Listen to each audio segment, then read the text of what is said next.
gelir saçmayacaq aləmə. Payız fəsli gətirmisən ömrümə. Yağdı yağış, əsti külək, hardasan? Qalmışam əsrətinlə tək, hardasan? Ayrılığa dözmür ürək, hardasan?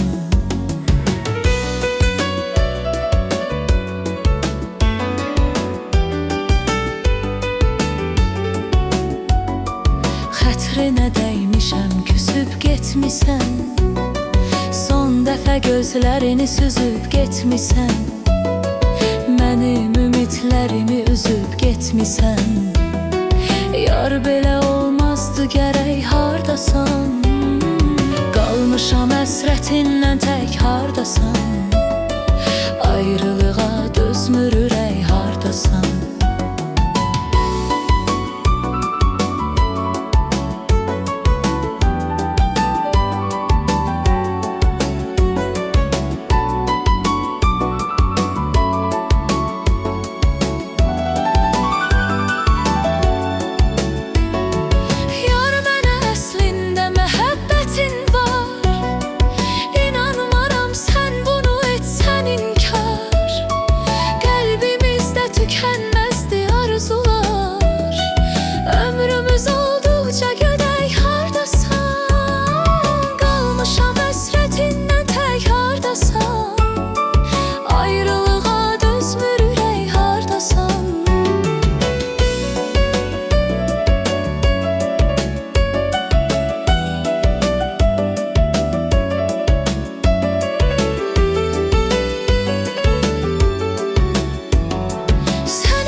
Eşitmişəm ki dərdimdən ölürsən.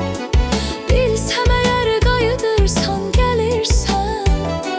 Düzərəm yolları, va çiçək, hardasan? Qalmışam əsrətindən tək, hardasan?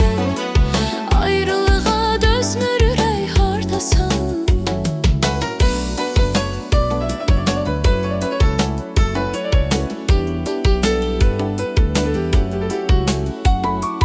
Yazan mənim bəxtimə yazmış səni. Səndə olma sevgimizin düşməni. Qorxuram ki nazın öldürər məni. Dön geriyə ey nazlı mələk, hardasan? Qalmışam əsrətindən tək, hardasan? Ayrılığa dözmür ürək, hardasan? Qalmışam əsrətindən tək, hardasan? Yoxluğuna dözmür ürək, hardasan? Qalmışam əsrətindən tək, hardasan? Ayrılığa dözmür